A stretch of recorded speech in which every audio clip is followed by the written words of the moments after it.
Welcome. Sorry it's a bit long. I hope you appreciated the music there as well. I was asked by the conference organizers last Thursday, I think it was, to suggest what my walk-on music would be. I've never been asked this before.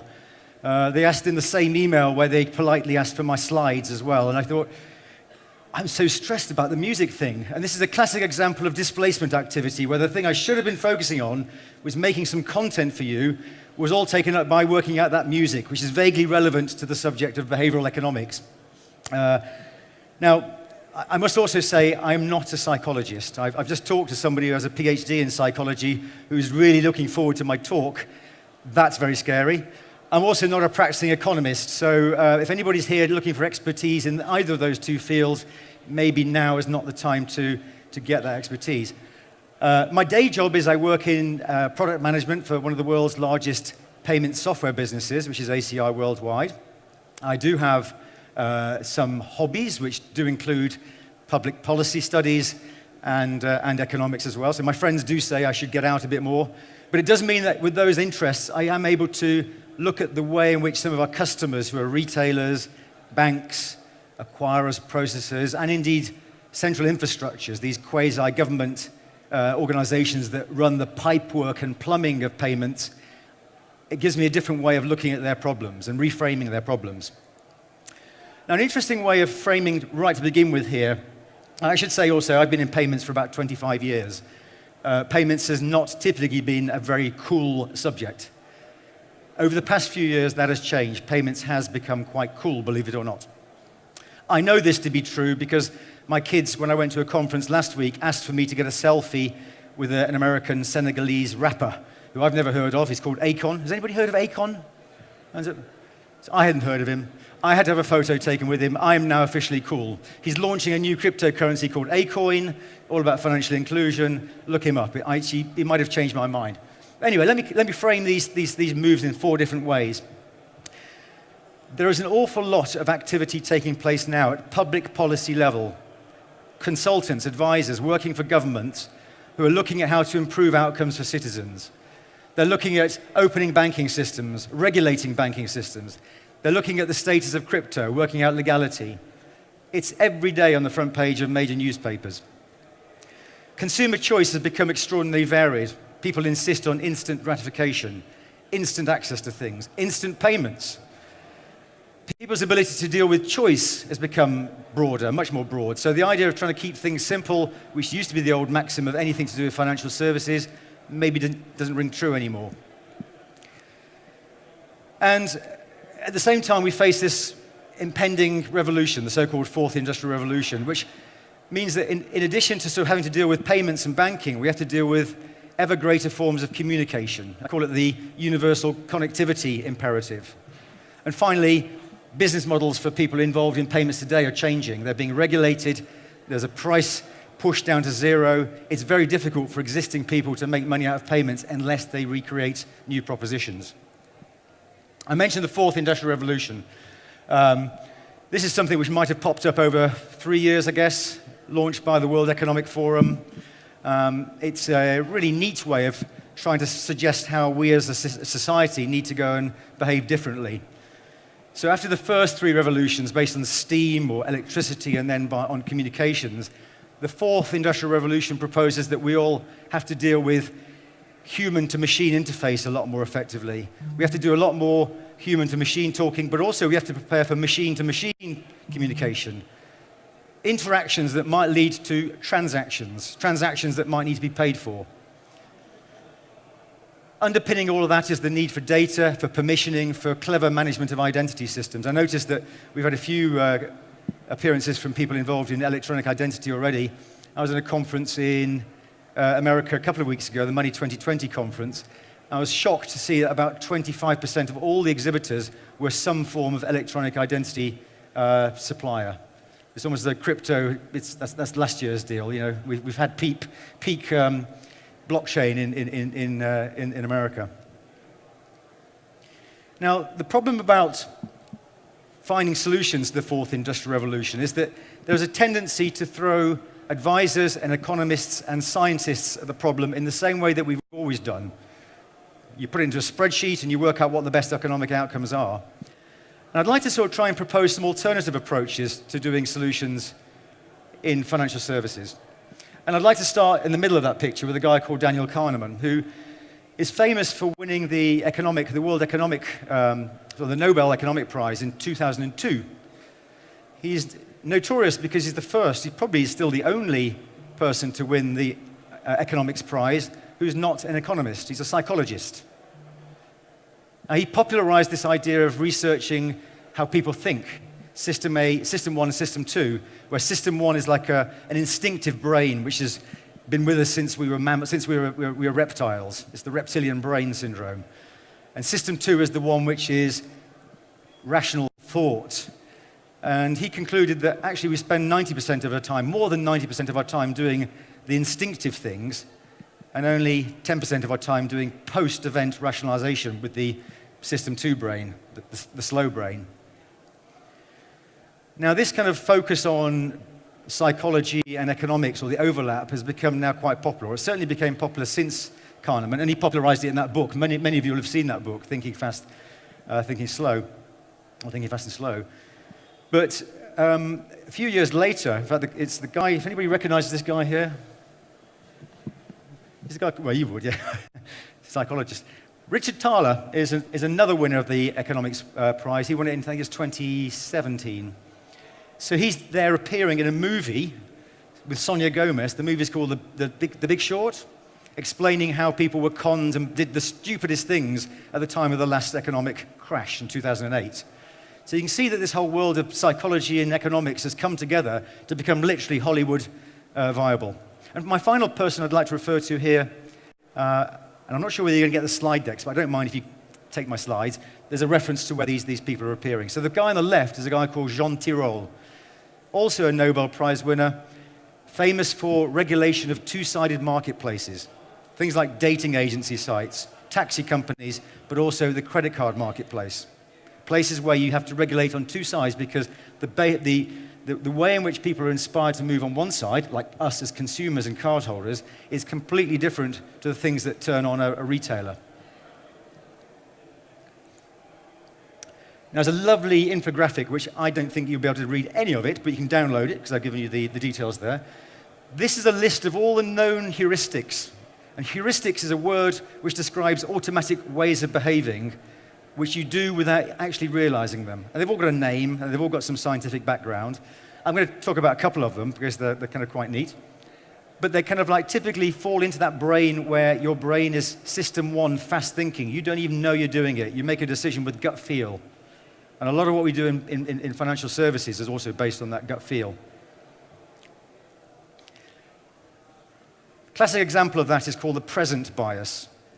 So the present bias means that we all live now. It's very difficult to imagine ourselves in a different time in future. The classic example of that is if you've agreed to do a presentation like this on a subject in which you're not an expert, it's fine because it's 3 months in advance.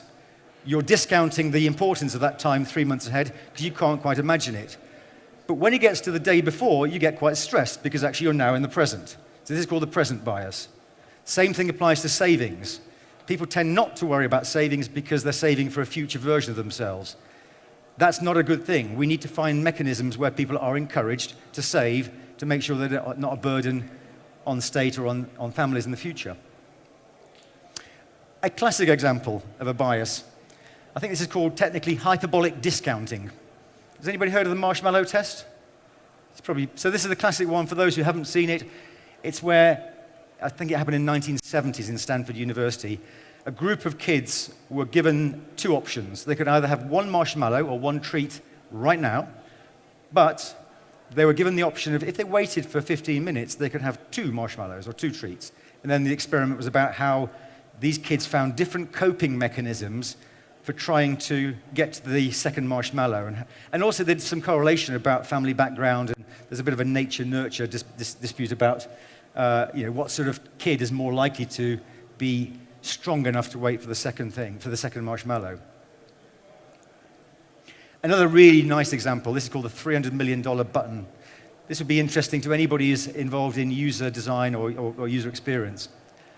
This refers to a retailer, and I'm not even sure which retailer it is, it's rumored to be Amazon, When they were first entering the whole field of e-commerce in the 90s, they had a checkout process which had 2 buttons.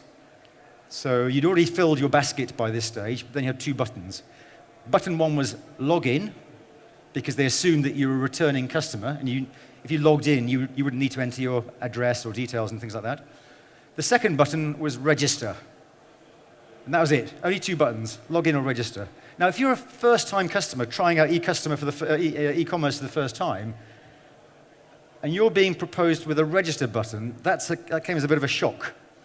Because I think the quote they had from their analysis is that I came here to buy things, not to form a relationship. I didn't want to form a relationship with you. I'm not ready to register.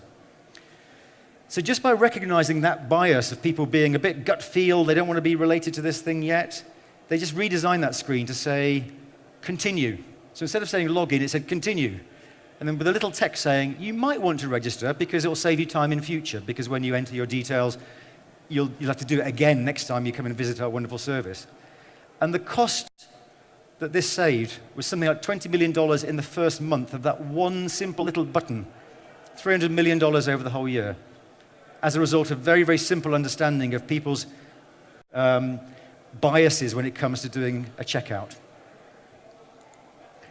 So there is a temptation to say we should listen to customers a bit more and just do that kind of research. But with that comes its own set of problems. A lovely book by Christensen. He refers to the problem, and the classic case study here is Kodak, where Kodak were absolutely brilliant at doing customer research. They were the best at bringing on board the world's famous photographers, print companies, anybody who was at their leading edge of their field of photography. And yet, we all know what happened to Kodak. I mean, they started to decline, alternative mechanisms to photography took place, and they were sort of taken over by digital photography. Except that's not really what happened. What Kodak did was that they were framing their problems or their opportunities in the way they always used to. I mean, literally framing it in the sense that they were treating this business as a photography marketplace. What they were not aware of, there was an entirely new and much bigger marketplace emerging, which wasn't digital photography, it was digital exchange of social media photos, for which it didn't really matter if you had the best film, the best slide, the best paper. It was irrelevant.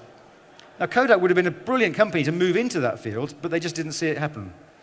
And that's probably because they spent all their investments in doing the sensible stuff. They listened to customer research, they put all their research and development money into the sensible stuff. They didn't listen to the crazy guys who were slightly more irrational saying, there might be some interesting over here we want to try. They were not able to go and do that level of innovation and take that innovation to the marketplace. Great shame, really. Ironically, it's only last year, Kodak is still around, by the way, it's still $1 billion company. It's obviously not as big as it was. But last year, they came out with a new thing called Kodak Coin. So even Kodak have joined the crypto revolution, launching a crypto mechanism which actually had some sense. It kind of was to do with watermarking images and protecting people's images rights. So it's interesting how this thing goes around in full circle. I remember that thing being announced. I've still not yet seen it being launched. But the announcement itself put the share price of Kodak up by 100%. So they did quite well. Another example I want to give from personal experience. This is a advertising brochure from Shell petrol station in the UK, from about 5 years ago. Oh, it's a perfectly good question. Why is there a very, very large QR code stuck at the fuel pump? Very unusual kind of thing. I don't need to do anything with it. I mean, there's a reason why it had to be very big, first of all, and that is that if you wanted to do something with a QR code on your phone in a Shell petrol station in the UK, the health and safety requirements mean that you must not get out of your vehicle with a phone. So if you're going to try and scan something with a phone, you have to do it from inside the vehicle. So that's only possible if there's an enormous, gigantic QR code obscuring every other marketing message on those fuel pumps. Not necessarily a great idea. I remember at the time saying how crazy this idea was, and I found this very helpful QR code for anybody, this flow chart for anybody thinking about doing QR codes, which you can probably read the conclusions. Crazy idea, rubbish, much easier to scan, to do some app-based application, or a piece of plastic will do, actually, quite frankly. What I hadn't realized, though, this is about 5 years ago, was what was happening in China at the time. I was totally unaware of the growing scale of WeChat Pay and Alipay, obviously all based on QR codes. And you can read the volumes later, but the enormous figures being used for QR code payments is much bigger than any credit card, not just in China, but now in the world. So I still think QR codes are a bit shit. I still think I'm right, but the problem is 1.2 billion Chinese people can't all be wrong. So I do concede defeat. And that's my way of explaining you cannot predict with certainty what sort of payment system you should invest in over a period of as little as 4 or 5 years. Because these things are now going to take over in Europe. They're going to be the way in which we transact for immediate payments, faster payments, and the European Union, the government is very keen that we start addressing these sorts of techniques as an alternative to things that use Visa and MasterCard. This will be part of the digital agenda of Margaret Vestager in the next 5 years. So more QR codes, even though I don't like them. Another example of unexpected consequences of behavioral economics, an accidental creation of a network effect. So most of you will have been to London and traveled with it and used the Underground, right? You've used the Oyster card. It's a tremendous success. It was one of the earliest examples of moving away from paper tickets and doing a tap and pay. I mean, so they basically taught many, many Londoners and many, many visitors to do that. So we changed our behavior from doing that to just doing that. And once we learned to do that with a card, it didn't just have to be an Oyster card. We could do that with a bank card as well. And actually, we could do it with a mobile phone as well. So the whole kind of concept of Oyster has not just made transport more pleasant in London, it's actually taught people how to go and use contactless cards. And if you look at the figures for contactless card usage in the UK, the number of people who use contactless in the bottom half of the country close to London is massive compared to the people in the north of England. And that's not just because people in the north of England don't pay for things, it's just that their exposure to this network effect of contactless is so much greater where public transport is happening. I think it's particularly funny this has happened because when they were promoting the bank card interoperability, so you can now use any bank card to go and use Oyster Travel. You don't need to queue up and line up and get an Oyster card. In some cases it doesn't work, but usually you ought to just try your bank card and see if it works first. But in the process of doing that, they warned people about the terrible problems of card clash. They used to have, was anybody there when they heard the announcement saying, take care about which card you use, beware of card clash? It's like, what's card clash? It sounds terrible. So this is the idea that you might tap in with one card, but then when you brush the thing with your pocket and it's another card and you get charged twice. So they're warning about the terrible consequences of card clash. Even though they did things like that, it became very popular. And just to finish on this point, for any of you who have visited London and you've still got your Oyster card, you are contributing quite handsomely to the British GDP. The figures last week showed that there is £400 million of unused Oyster card money sitting in people's drawers from, if ever there was a statement about the prepaid business, that's it. No need to do it anymore, just use your bank card. So those sorts of techniques where we're taught new ceremonies, new kind of ways of paying, I believe that we are due a new revolution in the way in which we authenticate ourselves for things as well. I've given some examples here of some schemes which are just emerging, which are either government-run or they are bank-related schemes, which allow people to authenticate themselves with certainty to somebody or some business where they want to do some transaction. At the moment, this is a tricky area because in the European world of PSD2, the new Payment Services Directive, we have this very, very troublesome thing called strong customer authentication requirement as a regulation. And we have a lot of people complaining that this is a big problem. It's adding lots more friction to the payments experience. I understand that, but I also recognize that we have to go through a transition to a proper digital age where it becomes totally normal to authenticate ourselves and actually go through a little bit of friction to make sure that we're not giving away our data, our identity, our money free.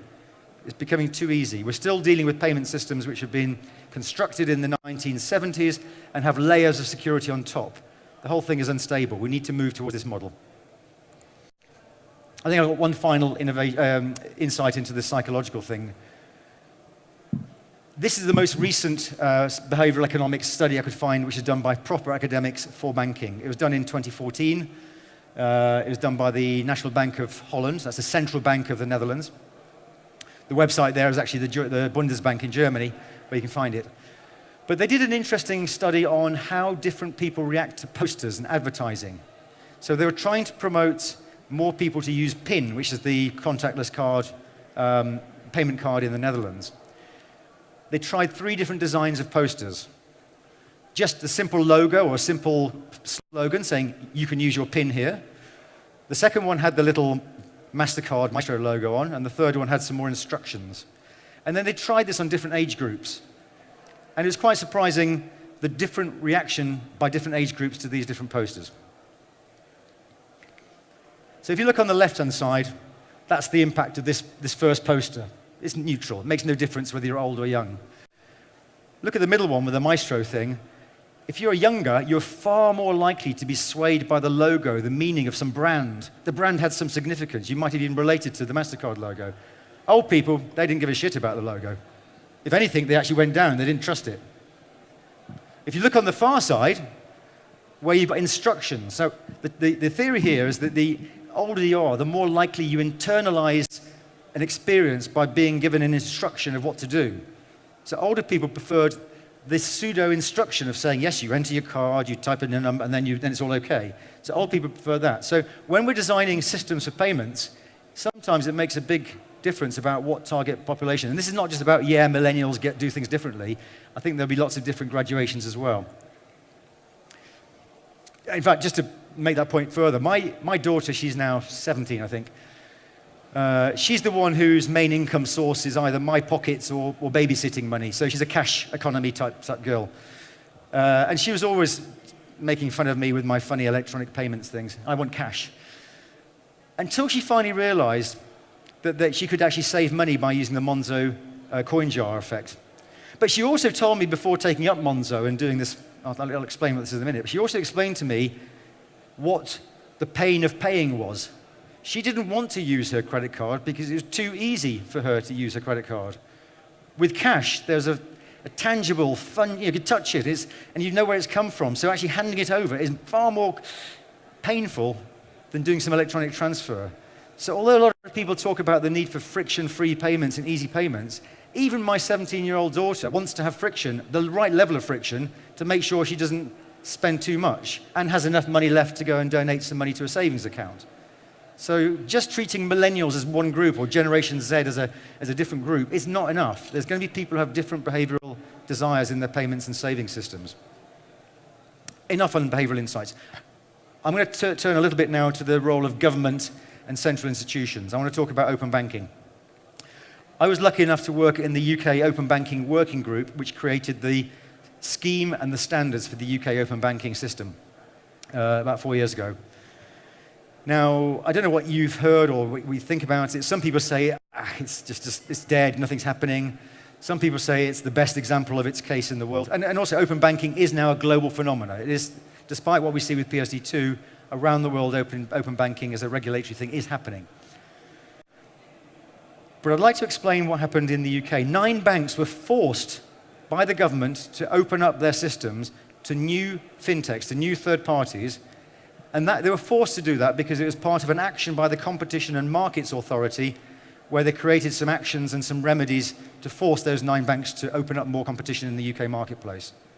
Now, interestingly, in the figures, this is 1 year after going live, 40 banks had voluntarily registered for that scheme. Only 9 banks had to open up, but 40 have joined the scheme. There are over 100 fintech-type regulated entities now taking advantage of that open banking, designing new propositions that I wouldn't have been able to imagine myself. The problem about that is that when it did go live, so this is a year before that success story, this is the weekend of it going live, if you look at a cross-section of the UK press, virtually all of it is negative. I'm fearful, it's going to open up fraudsters, it sounds wrong. And I kind of thought, why did all these banks and why did the government spend all the money creating this fantastic new scheme, and yet nobody had taken time to educate or even make some very important journalists aware of why this is a good thing. Perhaps some of the project budget could have been spent on actually creating the ground in which open banking might be more successful. So as a society and as governments, we're pretty bad at trying to do the right thing for social good. And by way of explaining why it is a good thing, I'll come and talk to me later if you want the real figures here, but if you're a merchant in the UK at the moment, you'll be paying between 0.7% and 1% for the privilege of taking a credit card. That's the minimum for a big merchant. If you move towards open banking as supported by PSD2, you can get rid of the man in the middle. You can get rid of Visa, MasterCard, and the acquirer. You can go to a new payment service provider who is using instant or immediate payment rails which are very, very cheap to use. So why isn't everybody doing this? Well, the problem at the moment is that merchants, even though they could save literally hundreds of millions of euros a year for the big merchant, they're not ready to go and educate consumers and citizens. So this is going to take years before this becomes a reality. And one final point on the subject of government's role is it's an example I've stolen from he's quite a famous behavioural economist who is the chairman of an advertising company. He's a guy called Rory Sutherland, and you should look him up. He's got fantastic YouTube videos.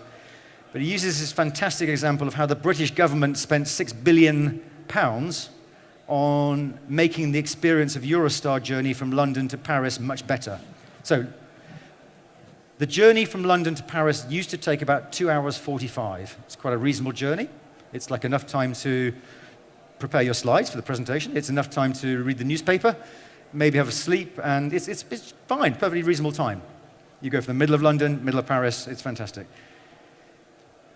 But the £6 billion was used to make the train go from London to Paris in 2 hours and 5 minutes. Now, I find the journey too fast now. I haven't got time to read the newspaper. Something goes now. And what Rory Sutherland did with his crew at Ogilvy was he said, let's go and try and find some other ways in which the money might have been spent more effectively. So he had one group that said, well, look, for a fraction of that 6 billion, even like 1/100%, we could put decent Wi-Fi on the train for a start. Even today, there's no bloody Wi-Fi on the Eurostar from London to Paris. And then another group, which is slightly more unorthodox, a bit more irrational, said, why don't we recruit some supermodels, male and female, and we'll do some deals with Bollinger Champagne and maybe some Chateau d'Yquem, and we will walk up and down the train and give out free champagne with these supermodels for the next 10 years. And that would cost, they did a costing, it would be something like 600 million euros for 10 years. If they did that, there'd be people asking for the train to be slowed down. So if the problem had been framed about how do we make a good experience from going from my place in my home in London to my business in France, I wouldn't have asked an engineer to come up with a 6 billion faster train line. I would have done it in a different way. And we need to apply that same way of thinking into banking and payments as well. Finally, if governments are not very good at doing this, and old established banks aren't very good at doing it, who is? And for any fintech owners, investors, it's you. Because I have this analogy where if you're a fintech, you're like a food truck. You know, if you have an idea, a crazy idea, let's say it's to use some local cheese and marry it with octopus, and you're going to set up a restaurant in the middle of Manhattan based on that, you're going to struggle to get some investors to go and back that plan. It's because we have to go and create, you know, if we have a plan like that, we have to go and, it might be a brilliant idea, but we still have to go through rational people who have spreadsheets. And it's really unfortunate, if you notice, that it never works the other way around. You know, the people who do the spreadsheet plan never come to irrational people like me and say, would that work? There ought to be some symmetry in this equation. Anyway, I digress. The food truck market is one where you don't need a huge amount of money to try your experiment with sheep's cheese and octopus. You can do it in one of those trucks. If people like it and they line up like that, brilliant, buy another food truck. Set up a pop-up restaurant. Dream about Manhattan. If it doesn't work, no problem. You can just go back to the food truck factory, take out all the equipment and set up some kind of taco van or some other instrument. So food trucks And fintechs are the same mentality. You guys in fintech are the food trucks of the financial services world. And you need to be going out there trying, making fools of yourselves. Doesn't matter, because people are watching how successful these things are. What this photograph doesn't show is on the right-hand side, there's massive great lorries with the word McDonald's on the side, because they own some of these vehicles as well. Because they realize that some of these quirky, irrational ideas are tailoring to people who want to be different anyway. So the future of financial service and payments is in your hands. I'm going to leave you with one final slide. I spend most of my time trying to work out how to create these sorts of features in systems. There are so many degrees of movement, so many degrees of freedom, it's impossible to deal with them all. So we partner with people to try and provide some of the digital overlays, some of the digital experiences that our customers are asking, because we haven't got time to do all of those. So I thank you very much for that time. I do apologize to the real social, the behavioral economists in the room. I hope it's been a useful experience. If you want to ask me any questions, please grab me. Or if you want to educate me, please grab me after the session. Thank you very much.